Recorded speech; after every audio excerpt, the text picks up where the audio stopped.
सुनो, एक गिलास पानी देना। क्या? एक गिलास पानी ले आओ।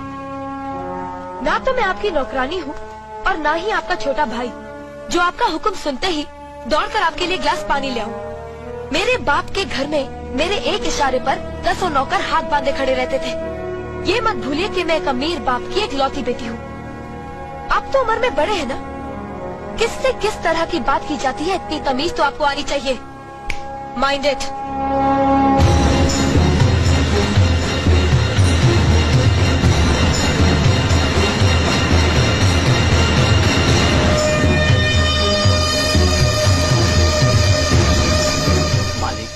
छोटी बहू की बात का बुरा मत मानना, नादान है, बच्ची है। गलती हमारी है मुनीम जी। हमने ऐसी लड़की को काम करने को कहा जिसे काम करने की आदत ही नहीं है। बड़े भैया पानी। नकुल, वो ट्रैक्टर रिपेयर करवा लिया ना? जी करवा दिया।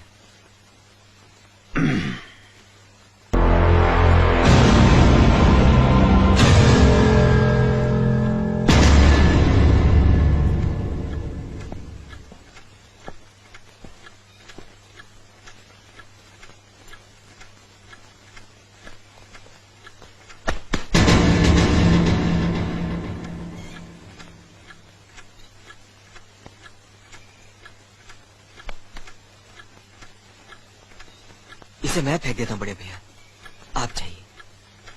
मुनीम जी, जो राम प्रसाद की बेटी की शादी के लिए जेवर देने के लिए कहा था, भिजवा दिया? जी हाँ मालिक। शहर में रहकर यही बदतमीजी और ओछी हरकतें सीखी आपने? अपने से बड़ों का लिहाज करना नहीं आता आपको? किससे कह रहे हो तुम? आपसे कह रहा हूँ। औरत पैदा हुई है तो औरत की तरह रहना सीखे। मीना। नकुल, तुम अंदर जाओ।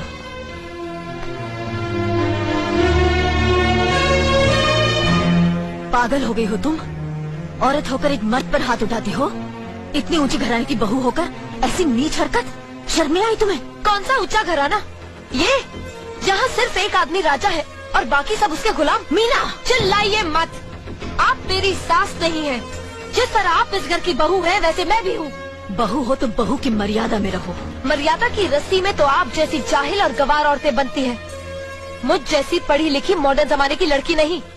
Uneducated idiots. Excuse me, I'm not an illiterate.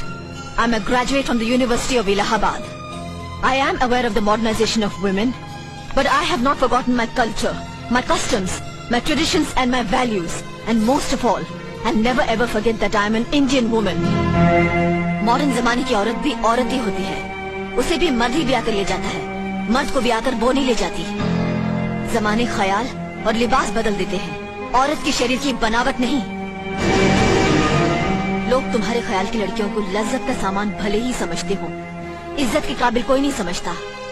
इज्जत आज भी उन्हीं औरतों की होती है जिनकी आंखों में हया हो, लाज हो, शर्म हो। हम नहीं कहते कि तुम बंदिशों में रहो, लेकिन अपने दायरे की सीमा को मत भूलो। लड़की जब अपने माँ बाप के घर होती है तब उसके कांधों पर अपने ही घर की इज्जत का बोझ होता है, लेकिन जब वो बहू बनकर ससुराल जाती है तब उसके कांधों पर एक नहीं 2 परिवारों की इज्जत का बोझ होता है। आज जिस तरह तुमने नकुल को तमाचा मारा, अगर उसी तरह उसका भी हाथ उठ जाता तो तुम्हारी क्या इज्जत रह जाती? कभी सोचा तुमने? क्या बात है मीना?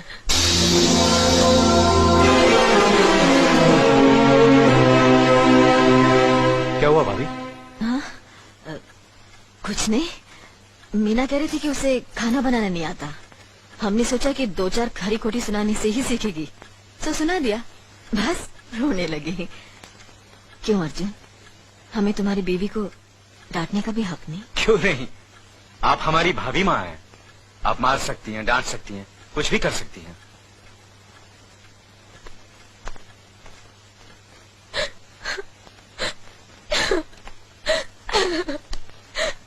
मैंने भूल की जो मैं इन लोगों के बीच आ गई। मेरी तो इस घर में कोई इज्जत ही नहीं है। जब देखो तो सब मेरी इंसल्ट करते रहते हैं। मैं कब से रो रही हूँ, तुम पूछ भी नहीं रहे हो कि मैं क्यों रो रही हूँ। बेकार हो रही है तो कौन पूछेगा? अच्छा, तो मैं तुम्हारे लिए और इस घर के लिए बेकार हो गई हूँ। अरे बेकार तो तुम हो गए अपने परिवार के बीच में रहकर। मैं कब से बोले जा रही हूँ और तुम हो के सुन ही नहीं रहे हो। इंसान की चीख सुनकर लोग शुभ अशुभ का विचार करते हैं, लेकिन जब मेंढकी को जुकाम होता है उसकी चीख की कोई परवाह नहीं करता। ये मत भूलो कि जब मेंढकी चिल्लाती है तो आंधी और तूफान आते हैं। आंधी और तूफान आएंगे तो उसका नतीजा तुम्हें ही भुगतना पड़ेगा। तो फिर ठीक है, अब मैं तुम्हारे साथ तब भी रहूंगी जब तुम मेरे साथ मेरे डैडी के घर रहोगे।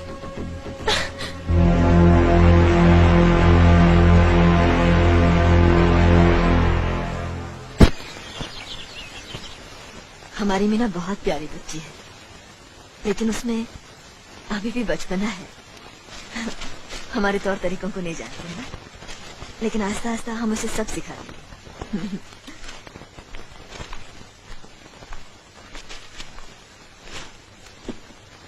बड़े भैया, ये अपने घर जाना चाहती है। जाना भी चाहिए, 4-5 महीने हो गए, मायके की याद भी आती होगी इसे। और अर्जुन, तुम्हारे ससुर जी तुम्हें कई बार बुला चुके हैं, तुम भी कुछ दिनों के लिए हो आओ, तुम्हारा मन भी बहल जाएगा। अगर ये वापस लौटने के लिए जा रही होती तो मैं जरूर जाता, मगर ये तो हमेशा के लिए इस घर से जा रही है। कैसी बातें कर रहे हो? अगर तुम दोनों के ख्यालात एक दूसरे से नहीं मिलते तो इस मामले को घर की 4 दीवारी में बैठकर आपस में सुलझा लेना चाहिए। बहू शहर की पढ़ी लिखी लड़की है, उसे गांव के रीति रिवाज के बारे में क्या मालूम? ये तो तुम्हारा फर्ज बनता अर्जुन कि तुम उसे हमारे तौर तरीके सिखाओ। सिखाने से कोई फायदा नहीं बड़े भैया, ये खुद को इस माहौल में डालना ही नहीं चाहती, इसलिए भेज रहा हूं। अच्छा, तो तुमने फैसला भी कर डाला? बड़े भैया, बात यह है कि मैंने मीना को, तुम बहुत समझदार भी हो गए हो ना, तो फिर तुम्हें इतना तो समझ लेना चाहिए, अगर बहू अपने आप को बदल नहीं पा रही है तो तुम बहू के मुताबिक बदल जाओ। आखिर वो तुम्हारी पत्नी है, उसका साथ देना तुम्हारा धर्म है। तुम्हारे भरोसे ही तो उसने अपनी सारी जिंदगी सौंप दी तुम्हें। अर्जुन, मेरे दर पर तुम तड़प उठोगे, तुम्हें तकलीफ होगी तो मैं रो दूंगा, क्योंकि हम दोनों एक ही मां की संतान हैं, खून का रिश्ता है हमारा। मगर पत्नी का नाता उससे कहीं ज्यादा गहरा होता है, क्योंकि वो पराये घर से आकर अपनों से कहीं ज्यादा अपनी हो जाती है, परछाई बन जाती है हमारी। पति शरीर है तो पत्नी उसकी आत्मा है। पत्नी ही पति के जीवन को सही अर्थ देती है, उसे कामयाब बनाती। पत्नी के बगैर पति बेजान और बेमाने हो जाते हैं। अगर आज तुम अपनी पत्नी को हमेशा के लिए उसके मायके छोड़ाओगे तो ये गांव, ये समाज क्या कहेगा हमारे बारे में? जरा सोचो अर्जुन, न्याय के सिंहासन पर बैठकर जो लोगों के अच्छे बुरे का फैसला करता है, अगर उसी के घर में नाइंसाफी होगी तो लोग हंसेंगे हम पर, किसी को मुंह दिखाने के काबिल नहीं रहेंगे हम। बड़े भैया, मुझसे भूल हो गई, मुझे माफ कर दीजिए। मुनीम जी। जी मालिक। जायदाद के दस्तावेज लाइए। जी अभी लाया। बहू, पति ही पत्नी की असली शक्ति होती है। हमारे पुरखों ने कुल धर्म पत्नी के बारे में कहा है, जो पति के काम में उसकी मददगार हो, उसे अच्छी सलाह दे, जो दासी की तरह उसकी सेवा करे, मां की तरह उसे खिलाए पिलाए, लक्ष्मी का रूप और धरती की तरह उसमें सहन शक्ति हो, वही आदर्श पत्नी होती है। औरत की सोच मर्द का मुकद्दर बनाती है। वो जब बनाने पर आती है तो कुटिया को महल कर देती है, और जब बिगाड़ने पर उतरती है तो महल को मिट्टी का ढेर बना देती है। मालिक, ये जायदाद के दस्तावेज है। हमारी जमीन जायदाद कहां कहां है और कितनी है, उसका हिसाब किताब ना बाबूजी को मालूम था, ना हम तीनों भाइयों को मालूम है। बहू, तुम पढ़ी लिखी हो, आज से इसका हिसाब किताब तुम देखोगी। लक्ष्मी जी। अपनी चाबियों का गुच्छा और ये कागजात बहू को दे दो।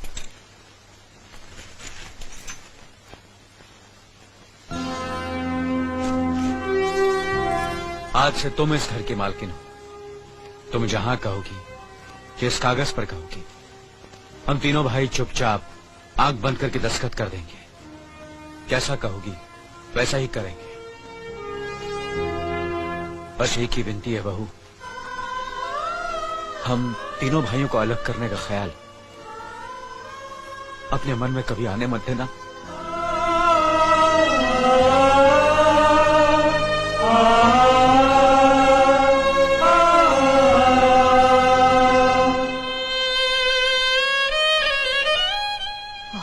किया तुमने बहू, बहुत अच्छा किया। इनकी आंखों में आंसू देखने की हमने सपने में भी उम्मीद नहीं की थी, लेकिन तुमने हमें दिखा दिया। बहुत अच्छा किया तुमने, बहुत अच्छा किया।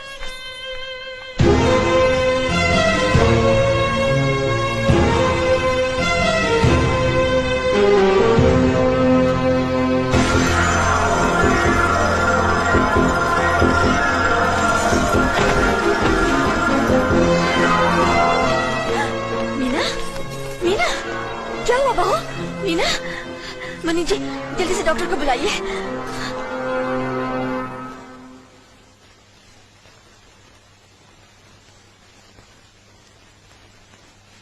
घबराने की कोई बात नहीं, ये माँ बनने वाली है।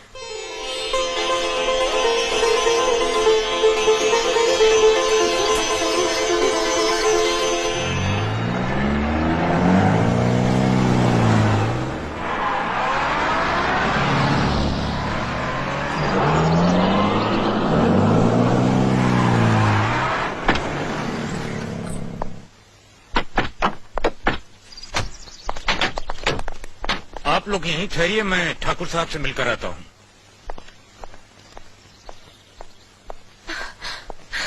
डैडी, डैडी, कैसी हो बेटी?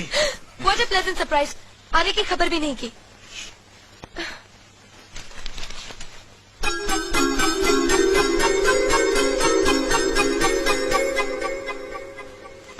ठाकुर साहब, पाए लागू। समधी जी, आप अचानक यहाँ कैसे? तशरीफ रखिए, बैठिए ना। आपके बराबर बैठने की मैंने कभी गुस्ताखी नहीं की, तो आज कैसे करूंगा? बहुत दिनों बाद हम लोग मिल रहे हैं। कहिए, आपका कारोबार कैसे चल रहा है? आपकी कृपा और आशीर्वाद से ठीक ही चल रहा है।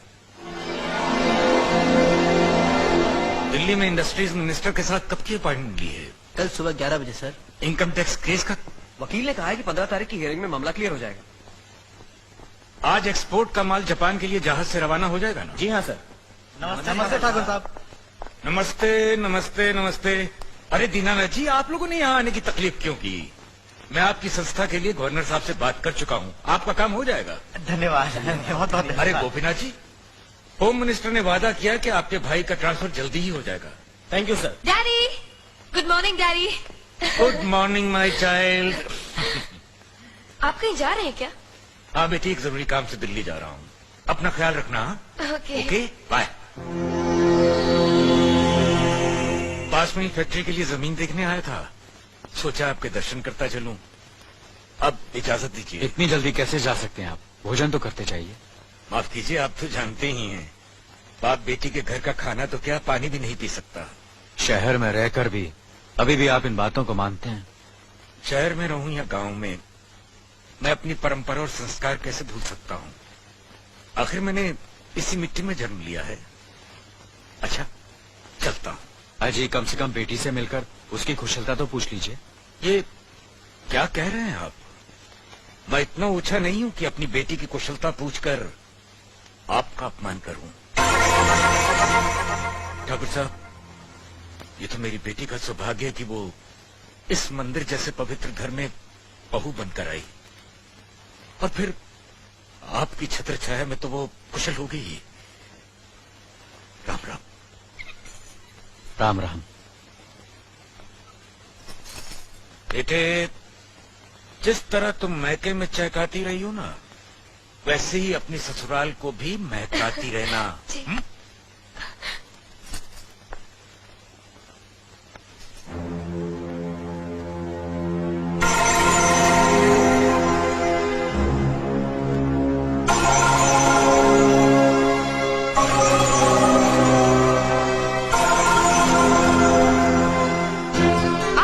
बड़े हैं ना, किससे किस तरह की बात की जाती है, इतनी तमीज तो आपको आनी चाहिए। Minded, minded, minded, minded, minded. बड़े भाई, मुझे माफ कर दीजिए। क्या हुआ? मुझे माफ कर दीजिए। ये क्या कर रही हो? अपने पापों का प्रायश्चित कर रही हूँ। मैंने आप जैसे देवता का अपमान किया है, आपका दिल दुखा है, मुझे माफ कर दीजिए बड़े भैया, मुझे माफ कर दीजिए, मुझे माफ कर दीजिए। लक्ष्मी, मुझे माफ कर दीजिए बड़े भैया। बड़े भैया मुझे माफ कर दीजिए, मुझ पर तरस खा कर मुझे माफ मीना, कर दीजिए बड़े चलो भैया। उठो, तुम्हें ऐसे नहीं बैठना मुझे चाहिए, माफ इससे बच्चे पर असर पड़ेगा बेटे। मैं आपकी भी दोषी हूँ दीदी। आपने जेठानी की जगह माँ बनकर मेरी गलतियों को बर्दाश्त किया और मैं अभागन आपकी बेटी न बन सकी। मुझे माफ कर दीजिए दीदी, मुझे माफ कर दीजिए। अब चुप भी हो जा। तो हमने कब तुम्हारी बात का बुरा माना? हाँ, रोते नहीं।